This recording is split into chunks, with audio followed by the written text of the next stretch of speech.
All right, so we've got the recording started here, and let's just dive right in here, you guys. What we're talking about today is becoming the Bruce Lee of lead generation. And the reason I named this conference call the Bruce Lee of lead generation is because when I think of Bruce Lee, I think of mastery, somebody who, you know, and when it relates to martial arts is, you know, one of the top people in the history of mankind.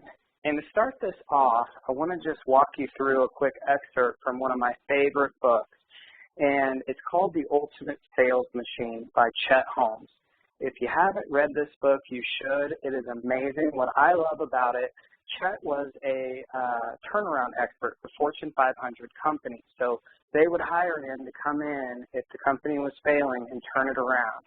And he did it again and again and again. In fact, he worked for about 60 of the Fortune 500 companies when he was alive. He died a couple of years ago, but he left this book called The Ultimate Sales Machine. And what I really love about it is so many of the books that we get as business owners or entrepreneurs are so based on theory.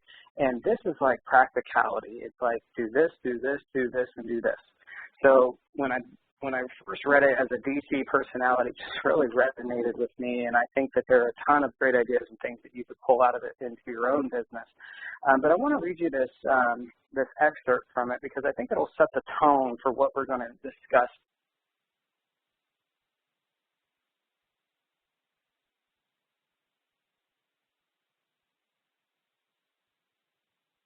Ceiling in my bedroom. I screwed a cowhide rope into the peak of the ceiling and attached a softball to the other end at chest level.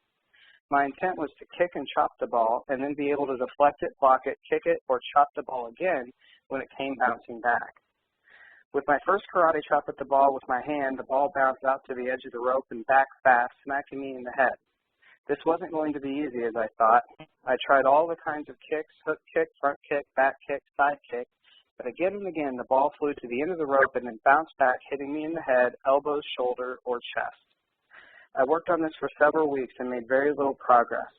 After a month, there were a couple of times when I could actually block the ball from hitting me.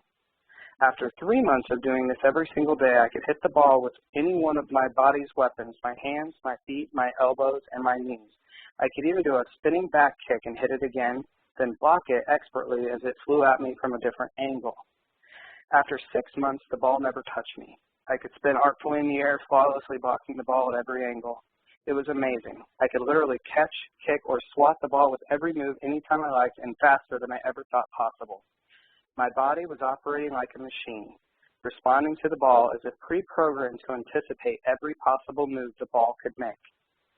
Imagine my skill level when that ball would ricochet around the room with lightning speed and my reflexes were even faster. It was thrilling. I felt such power. I realized that becoming a master of karate was not about learning 4,000 moves, but about doing a handful of moves 4,000 times. This repetition trained my body to run like a machine, and that's what constant and focused repetition will do for your business. No matter what comes up, your responses are automatic because you prepared for and developed the skills to deal with every possible scenario. So when I read that, you guys, the thing that comes to mind is always Gary Keller standing on stage talking about the one thing. And in real estate, our one thing in order to have a big business or a big life is lead generation. And there's so many times that I'll have a conversation with an agent, whether it's, you know, passing in the hallway or a coaching conversation where they'll ask me a question or we'll be covering a topic and I'll share something with them and they'll say, oh, I've already heard that before. You know, we've already talked about that before. And as soon as they say that, I know right then that this is not a person who's into mastery. It's just like the Gary Keller question that I asked, or have asked some of you multiple times. If Gary Keller were coming to town and he said he was going to meet you at 9 a.m. Monday morning in your office, what would you do differently to prepare? What would you do differently while you were lead generating if Gary was sitting right next to you? And there's so many times I've brought that question up and the agent will say, oh, we've already covered this. And I go, boom, they're not into mastery. And I think to myself, well, why would I teach you something new if you're not already using what it is that we've covered? If you're not already lead generating like Gary's in the room, why do we need to keep adding things to the buffet, so to speak? And I think it's so easy for people to get trapped into this idea that mastery is something that's super sexy when actually it's just boring. And mastery of lead generation, I'm sorry to tell you, is a little boring. Just like what Chet talked about, you know, going from kicking the ball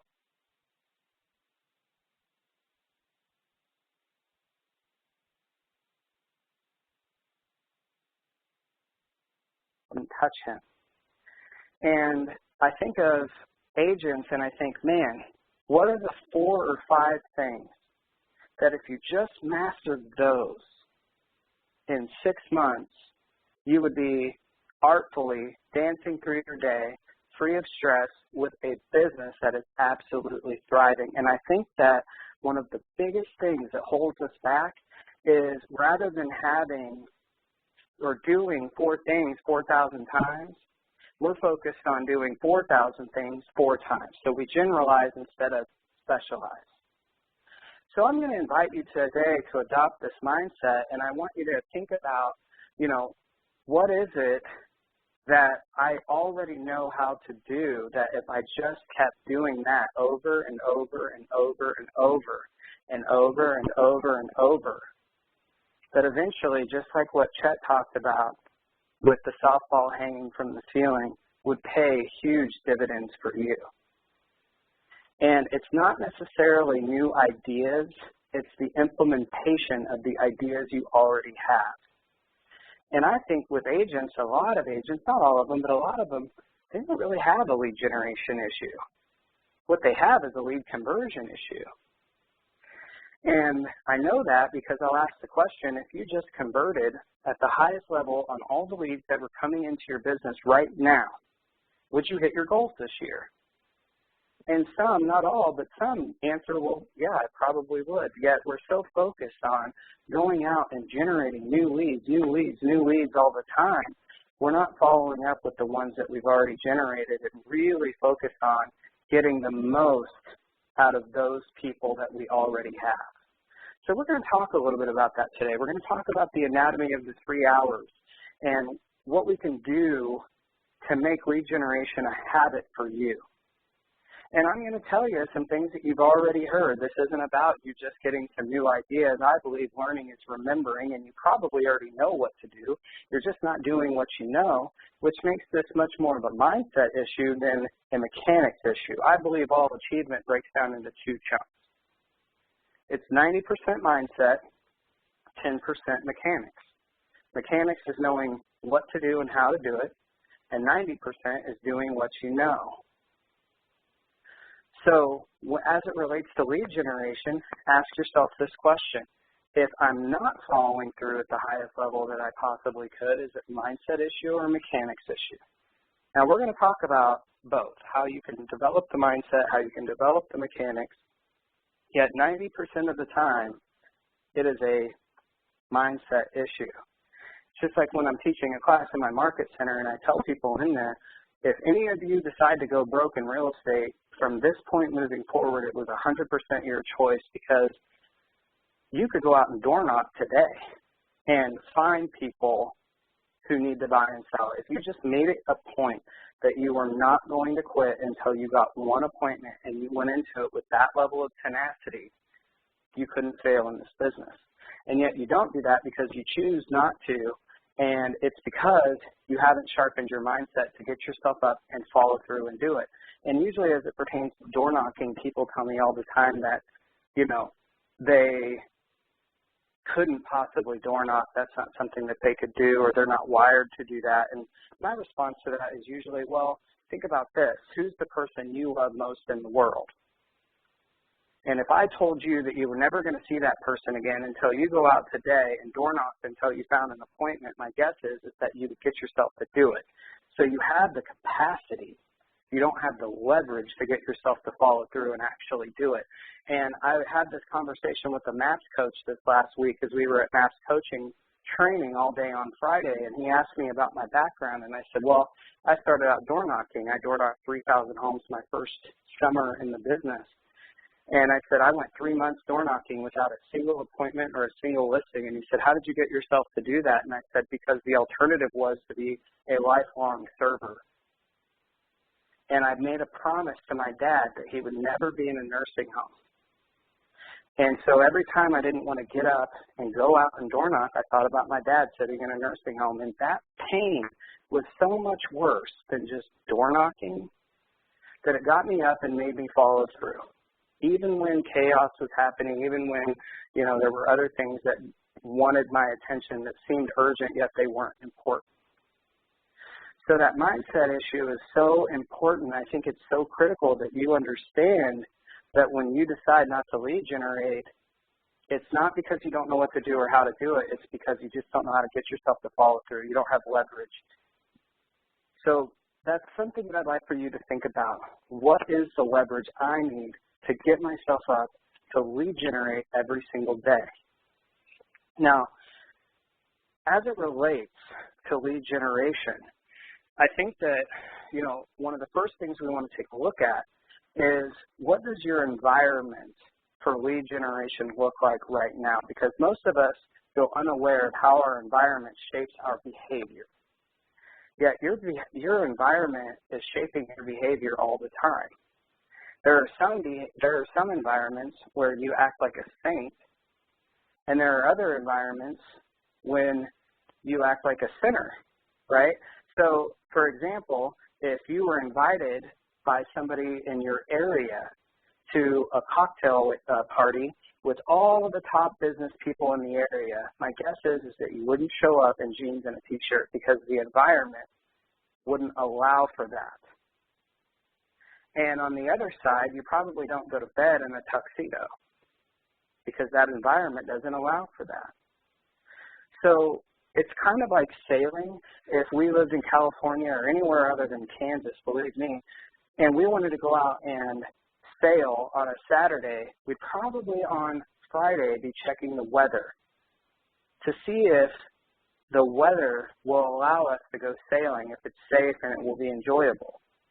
So what we actually do as it pertains to sailing or golfing or anything else is we forecast our environment to see if we have the ideal conditions to play golf or go sailing. And yet, are you doing that with lead generation? Are you forecasting your environment? Have you put together a bunker, as Gary says, a place that you can go into each and every day, free from distractions and working on your one thing so you can have a big life? And as it goes with lead generation and a bunker, I think that there are some critical things that you can put into your bunker that will really help you get the most out of that environment. One that really helped me is I just went and got a Culligan machine, water. I had snacks, almonds. I mean, if you looked at in my office right now where I'm standing, you would see all of those things. And do you have a sign that you put on your door when you're lead generating that's like huge, laminated, and obnoxious? Something that says like, stop. I am lead generating, please come back later. Do not knock on my door. Do you have something like that that you're using, meaning you put it up when you're lead generating and you're taking it down when you're done so people actually respect it? Is your door locked? So even if you had somebody that missed the sign, they still couldn't get in. Is your cell phone somewhere else? Because most of the time, if you have that cell phone in your office and somebody texts you, you're checking your email, it takes nothing to pull you out of the mindset of lead generation, because the thing about lead generation is for most people, it's uncomfortable. So we look for almost anything to pull us out of that time block so that we can go do something that appears more important, yet what it really is you conforming to your commitment to comfort. I think that's what stops most people, is that they're really seeking comfort, and they lie to themselves and rationalize through other things like, oh, well, I had to call this agent, or I've got this deal that's blowing up, and if I don't handle it right now, it's going to fall apart. And really all that is them hiding inside of their commitment to comfort. They just use that stuff to rationalize and make themselves feel good about not following through on the most important thing in their business. I believe that. And if you talk to most people and do a little questioning, you'll figure that out. I think some people do that with their big why. So they almost use the big why or their lack of the knowledge of their big why as an excuse to stop or not lead generate, because then they can say, well, I don't really know what my big why is, so I've got to figure that out before I can take action. No, no, no. Here's the thing. It is much easier to act your way into feeling than feel your way into action. And ask yourself this question: am I committed to comfort or am I committed to courage? Because if you're committed to courage, you'll build the bunker. You'll take that cell phone and give it to somebody else that won't give it back to you until you hand them a completed contact sheet. You'll shut off Facebook and your email and everything else on your computer. You won't even have it in the room. And you'll go to work and do the one thing each day, no matter how uncomfortable or boring it might seem.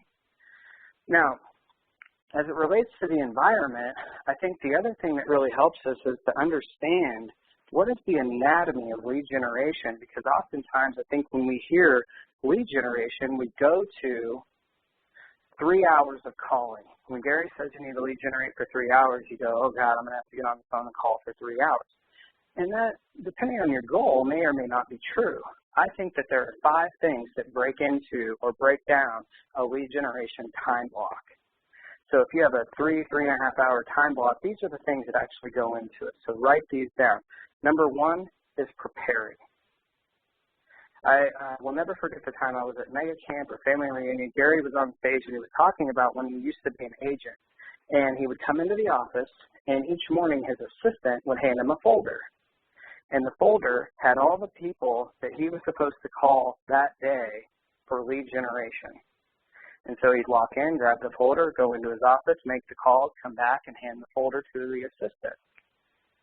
So preparing, I think, making lead generation convenient where you run out of excuses not to do it and you're not spending your precious calling time looking for people to call. If you would just do that, like on a Sunday where you sat down and said, okay, based on the number of appointments I need this week, I'm going to set up a list of 100, 200, 300, however many people that is. I'm going to get their name, their phone number, and the scripts that I need.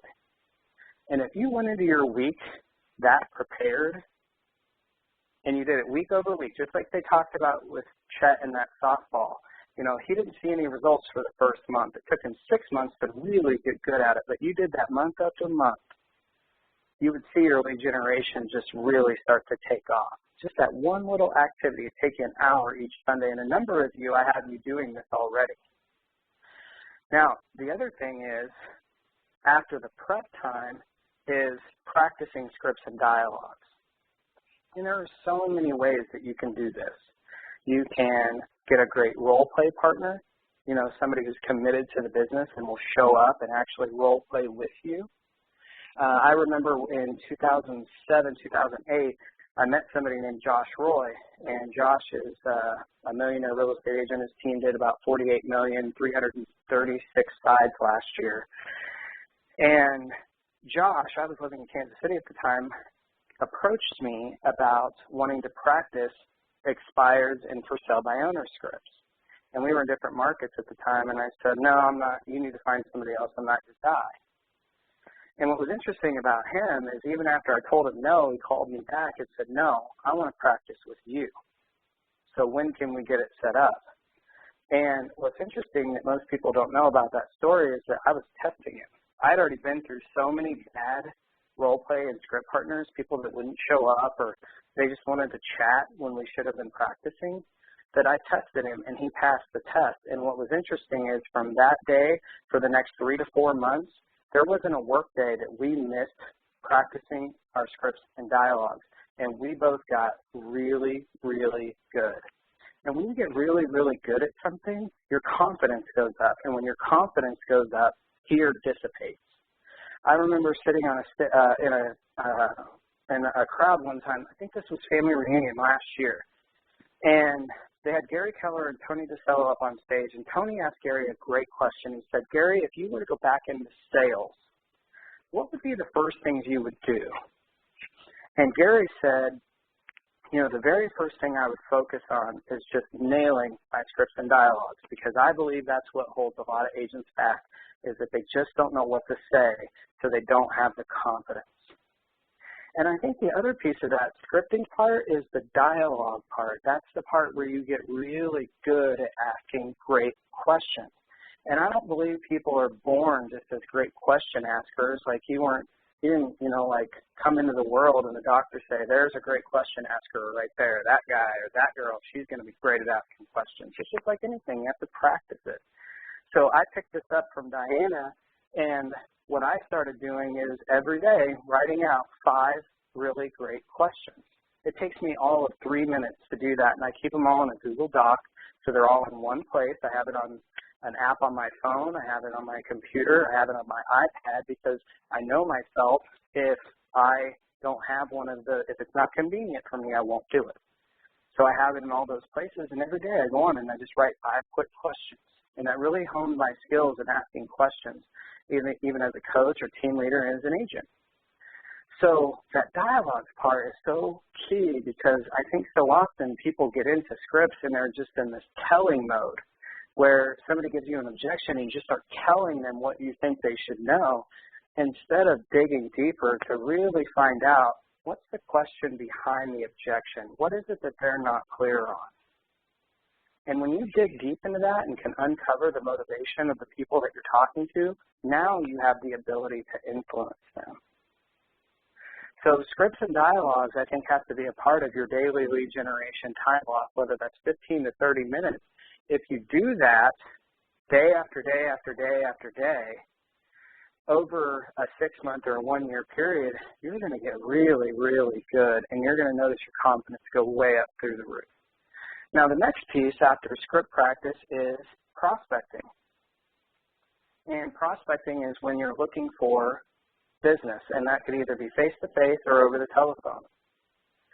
And I think when it comes to prospecting and lead generation, you guys, you've got to look at it from 2 different lenses. One is tactical, and one is strategic. Tactical is, what am I going to do today to get business now? We all need lead generation sources that will get us business now.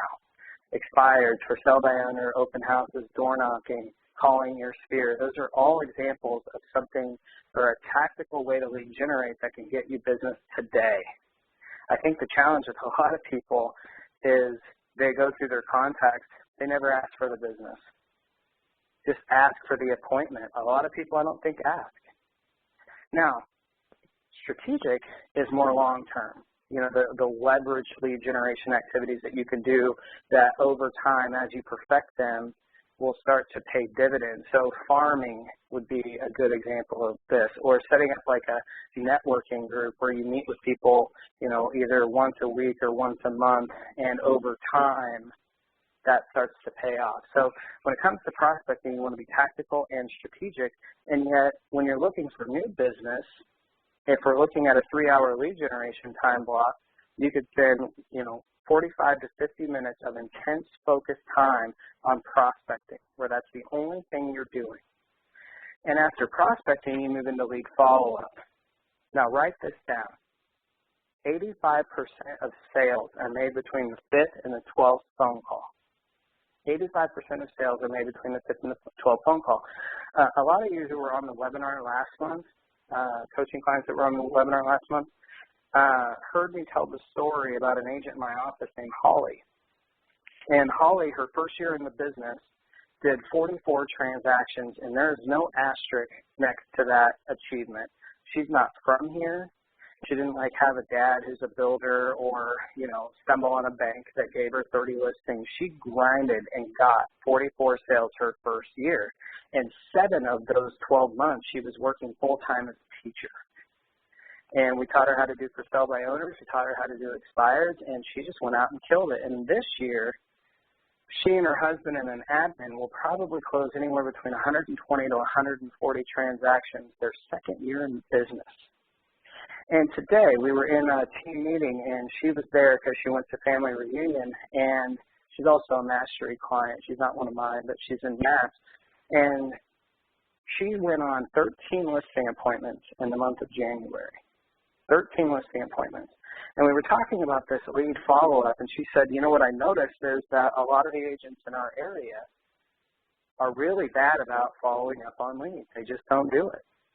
And she said 8 of the 13 listing appointments that she took in January were people that she started following or started calling on 6 months ago.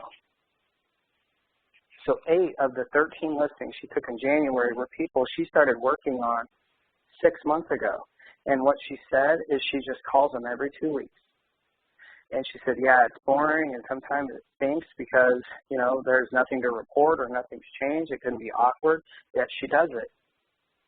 And that lead follow-up piece, you guys, I think is the thing that gets swept under the rug when we focus on, oh, I've got to make 20 contacts, 20 contacts, 20 contacts. Like, that's great, yet it's just like going out and planting seeds in a garden. That's like prospecting, right? And then the lead follow-up is when you actually come back and water the seeds and pull the weeds. And if you're only planting seeds and you're not watering them, the harvest is going to be a little dismal. So lead follow-up is something that needs to go into your schedule depending on how big your pipeline is, 30 minutes to an hour a day. So then after that, you have what's called cultivation. And cultivation is simply where you fulfill all the promises you made during your prospecting and lead follow-up time. So if you have thank you notes to write, or you have somebody that needs to go on an automatic search like a buyer, or you told somebody you'd send them out a, you know, pre-listing packet, whatever, then the cultivation time is when you do that. And if you take those, you know, 4 or 5 things, you have, you know, prep, script practice, prospecting, lead follow-up, cultivation, and you think, okay, this is lead generation. These 5 things.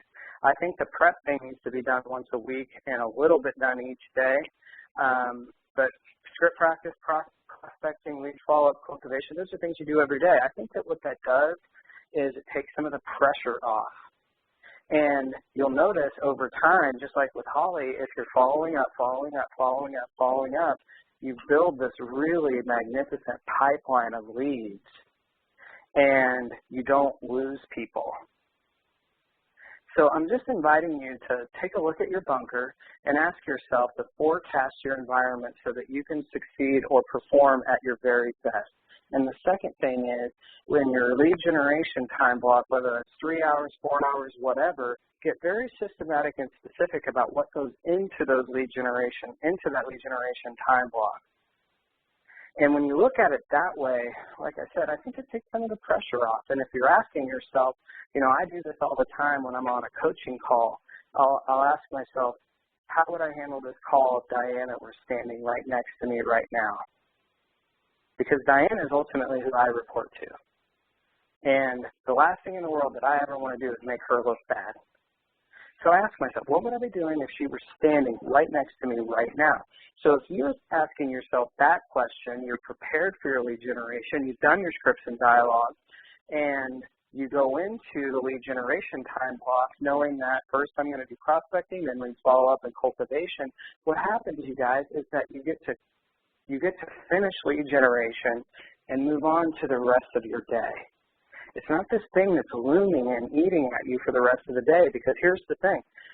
You are comfortable when you decide to do something else other than lead generate, but that eats at you.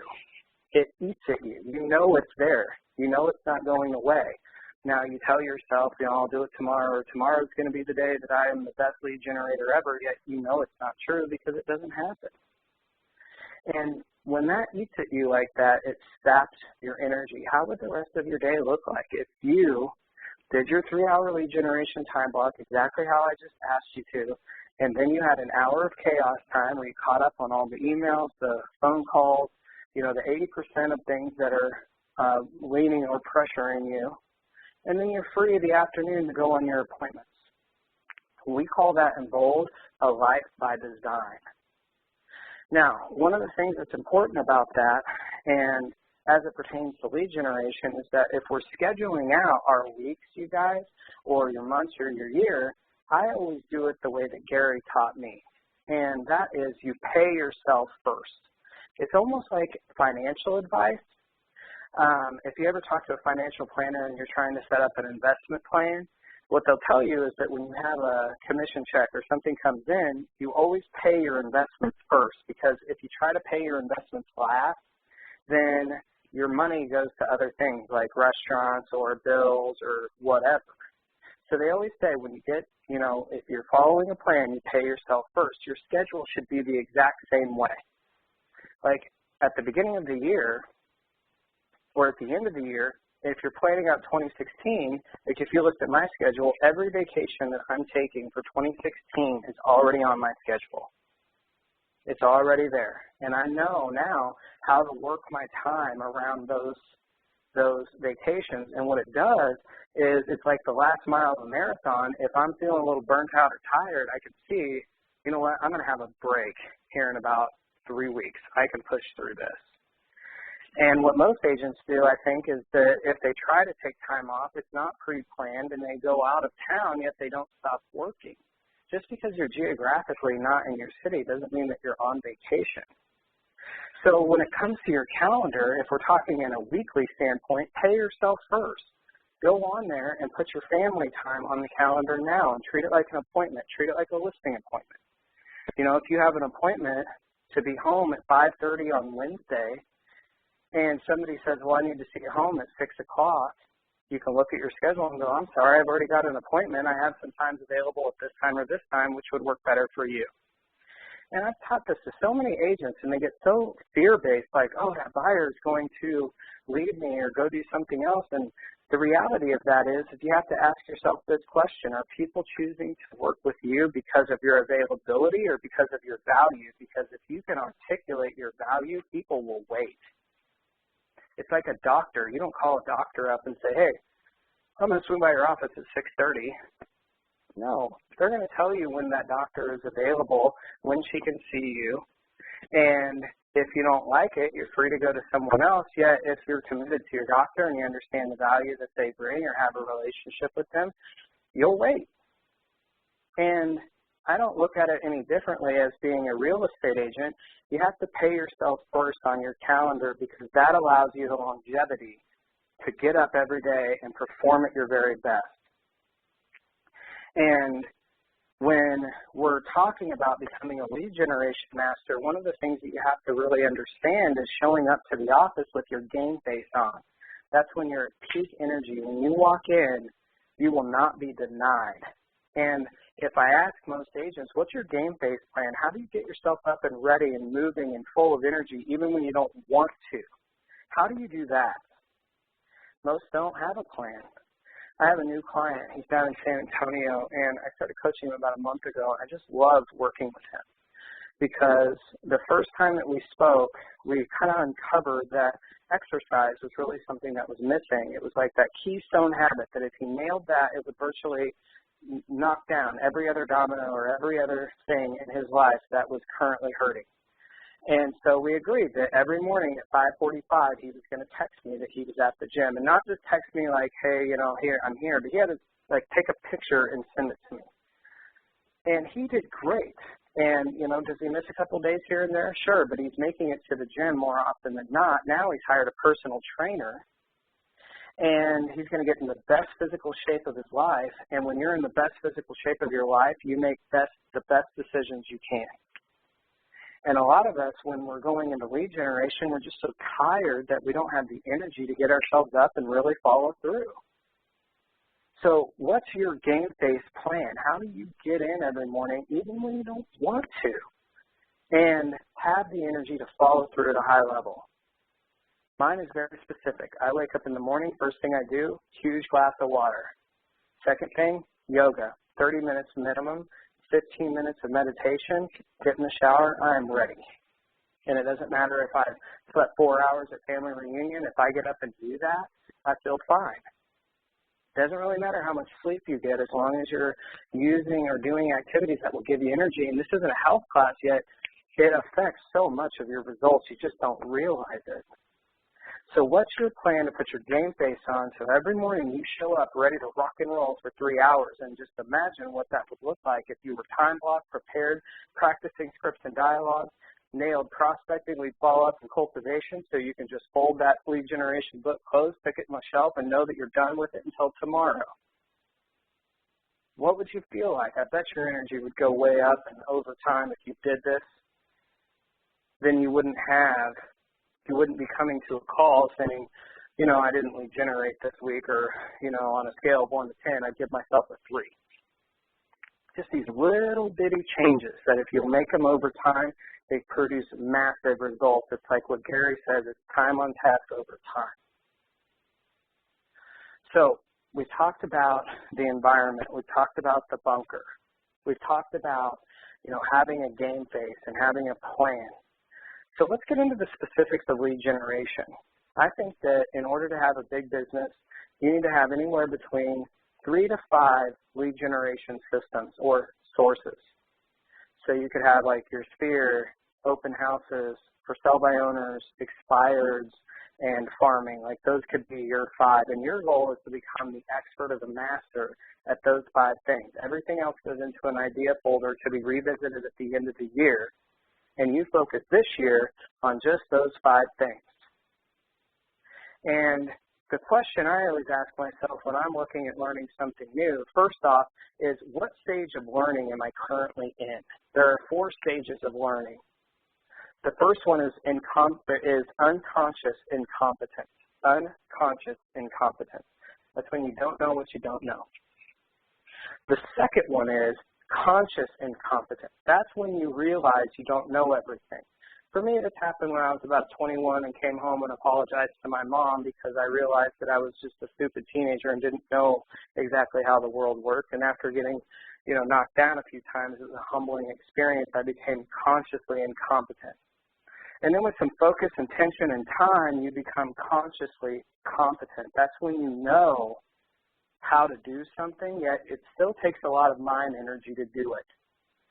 And eventually you become a master, which is unconscious competence. And that's where, you know, I think that amateurs do it until they get it right, and professionals or masters, they do it until they can't get it wrong. It's just hardwired into you. So that 4 stages of learning is, you know, figuring out where am I? Like if we're looking at open houses, for example, where am I in relation to open houses? And I think one of the other challenges that people have when it comes to lead generation sources is that they become a victim to the law of familiarity, where they say, oh, I already know how to do open houses. And they don't innovate or reinvent on their system. They don't look at it and go, what can I do this week to make my open house better 10% than last week? For example, if I had 15 groups through last week, how do I get 18 through this week? Or another great question that I stole from Sarah Blakely, who is the billionaire that created Spanx. She says that a lot of the things that we know, we've learned from someone else. And if all of the knowledge we have is learned from someone else, we've taken a lot of the thinking or the creative thinking about how to do that out of the equation. So sometimes she'll ask herself the question, if I didn't already know how to do this, how would I do it? So as it relates to your lead generation sources, maybe you're somebody who is getting good results, yet are you focusing on each single week getting incrementally better, where you say, I'm going to get 10% better this week on expired than I was last week? And do you have those 3 to 5 lead generation sources that you're honed in on and mastering, or are you dabbling in, you know, 7 to 10, where you might be getting some results, but over time it's probably costing you more than you're making? So the next thing about, you know, the lead generation piece of this and really becoming a master at this is knowing what is your value proposition. And I know that is such a basic question, yet if you ask most agents that, you get this generic response around being honest or how long you've been in the business or having integrity, and they're just not really that compelling. Do you know what value you bring to each one of your lead generation sources? A lot of you have heard me talk about this need for an arsenal of offers. So with buyers, for example, if you're looking at how you can convert buyers in an open house to an appointment, then having an arsenal of offers based upon which type of buyer will dramatically increase your results. So for example, somebody walks into your open house, and after some conversation, you figure out that they're a first-time home buyer, and you say something like, well, has anyone offered to take you through the entire home buying process, from finding the perfect home through inspections until finally when you get your keys. Has anybody offered to do that for you? And if they say no, you say, you know what, I'd love the opportunity to work to earn the business, or work to earn your business. Wouldn't it be a good time for us to sit down and I could walk you through all that so you get a great deal? Now, I'll teach that to people and they'll use it once and it won't work and then they throw it out and say it doesn't work. But that's where you need something called pig-headed discipline to keep doing something, keep asking those questions, keep making those offers until you hone your skills and figure out what works. I'd love to be able to just put this together to where it would all work for everyone, yet we all have different styles, markets, and behaviors. So the behavior or the arsenal of offers, if you're looking at what are the different types of buyers, we have first-time home buyers, we have trade-up, trade-down, investors, and developing or tailor-making messages to these people that you deliver during your face-to-face or over the telephone. You'll see over time that your appointments will start to increase because that's what's happening with your skill set. And you need one for sellers too. There are different types of sellers that want different types of things, and if you have offers and then a service plan that delivers on that offer, then you start to build a really great business. And over time, if you're using a 33 touch and following up with all your past clients, it's just like collecting snow, and it grows leaps and bounds every single year. So developing that arsenal of offers, knowing what your value proposition is, knowing what it is that you really bring to the table. And then the question I always ask people is, does your service ultimately, does it deliver the results that you say it will?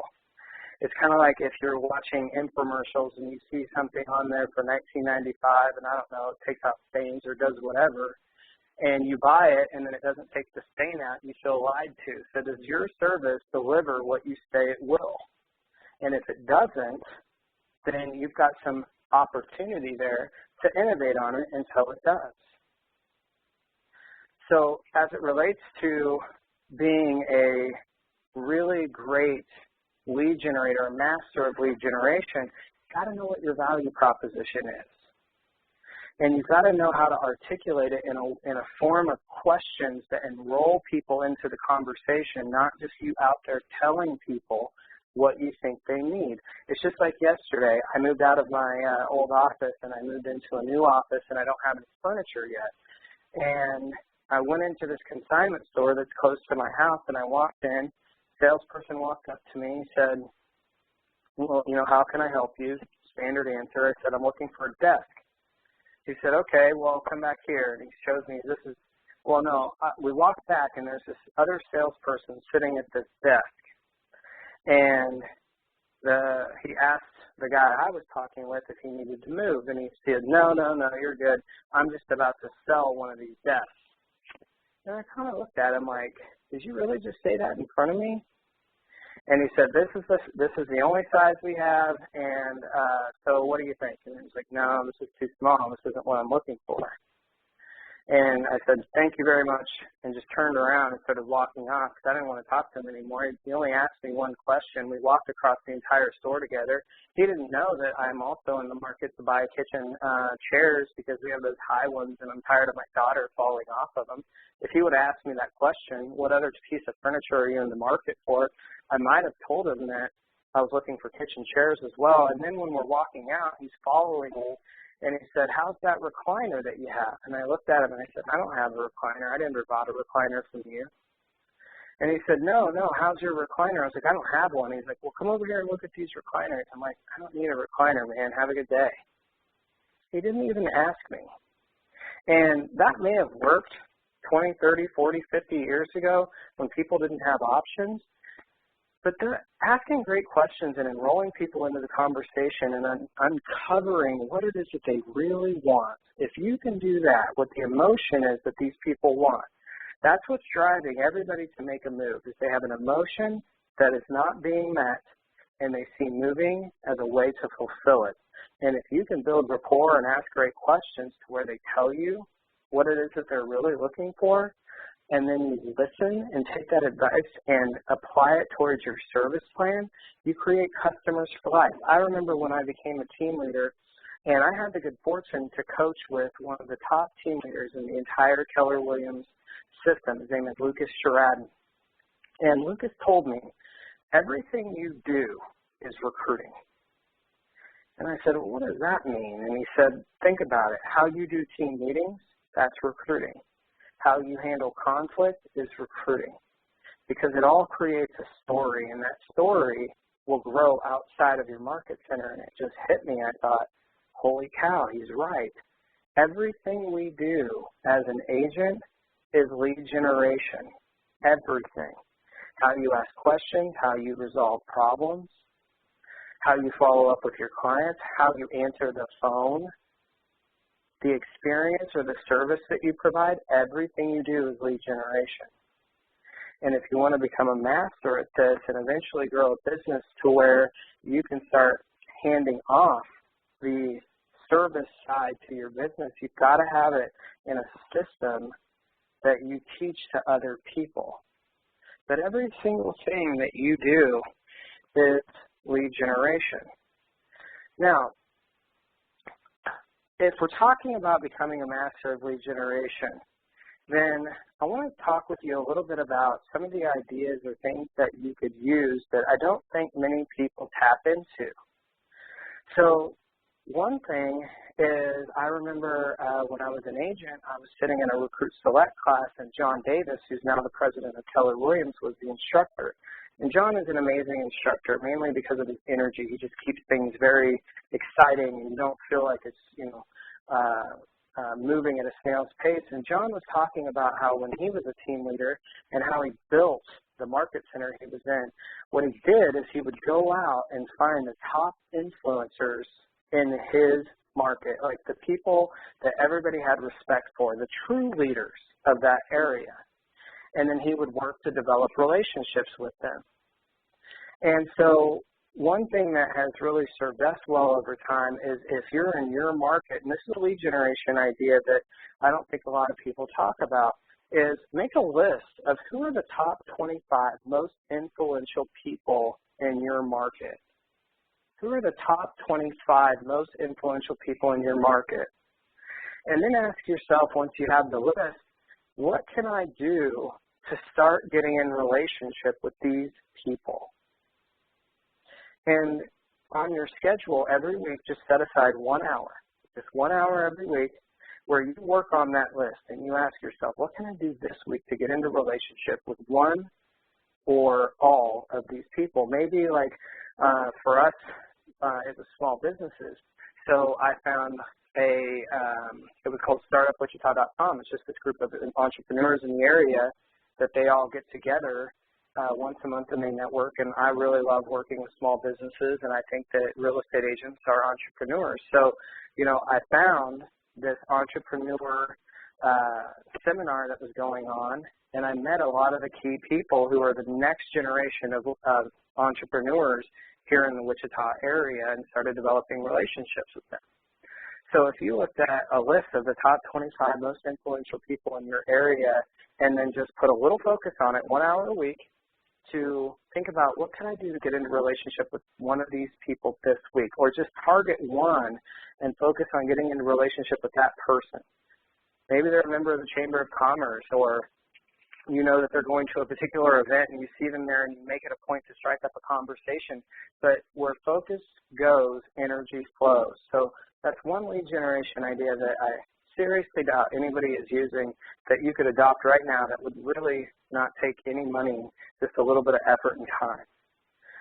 Another one is, and this is one that I'm really passionate about because I get asked, not often, but sometimes, if you were to go into production again, how would you do it? Where would you start? And I said, I'd be known as a startup agent. I would be known as the guy who helps entrepreneurs in this community find, buy, and sell real estate. And the way I would do it is I look at Keller Williams and I think of all the great business knowledge that they have taught us over the years. For example, if you look in the MREA book, there are 4 models.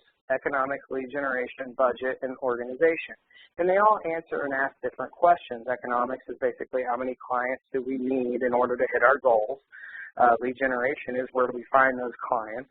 Budget is what do we do with the money now that we're, servicing those clients. And then ultimately, organization is, well, how do I continue to grow without spending more time in the business, or how do I leverage?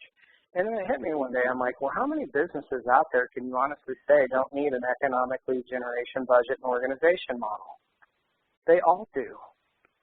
And then I went in even further and I started thinking, okay, well, what about the need for a database, something that you regularly communicate with? And what's the system we use for that, a 33 touch? So then it kind of hit me. I thought, well, it doesn't matter if I'm a real estate agent, a team leader, a coach, or I own a yoga studio. A 33 touch works no matter what industry you're in.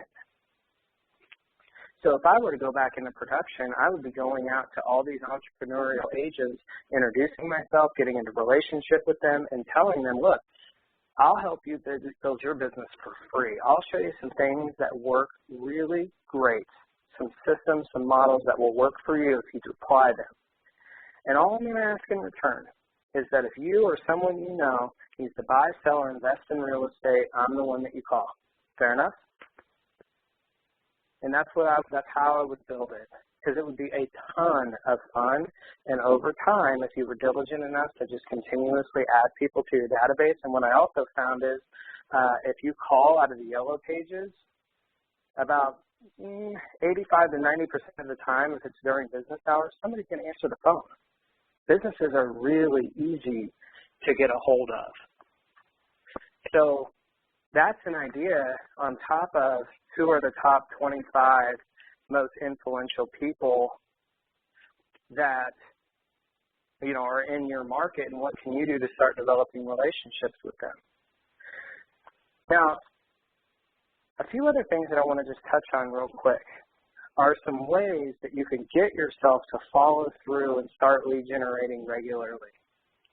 And one thing that I think would really help is for you to check on each day, how much cash do you have in your business? So if you were to open up the bank account, and you can do this with your personal or savings accounts, whatever accounts you have, take 5 minutes every day and go out and look at how much cash do I have in each account I own. And then take those numbers and write them down somewhere, either in a spreadsheet or a notebook or something that makes you aware of how much cash you have or don't have. Because just that simple awareness oftentimes, especially if that account is running a little low, will get you the next day to get up and follow through and take some action. And what's interesting is, we talk a lot about profit and losses, and profit and losses are very important, and I think it's important to run your business properly through a profit and loss. For example, if you're taking a salary out of your business, it needs to be below the line, so it's not coming out above the line. It should be coming out of what we call profit. But profit and losses are important, but cash is king. You've got to know how much cash you have in your business. And I'm guessing if you're not lead generating regularly and you start tracking how much cash you have, that might get you to start taking some action. And over time, as you continue, I've done this for probably the last 9 months, and I've just watched it climb. And it's simply because of that awareness. I mean, just little things like not going to Starbucks or, using the Dave Ramsey cash envelope system. But it gets exciting as you start to see your cash reserves start to grow and you start to feel more confident. And it's interesting because I like to do what Gary did, where every Sunday he would fill out a loan application and it would tell him what his net worth is. And most people in our country, they don't have a positive net worth. It's negative because they don't have any assets and they have way too much debt.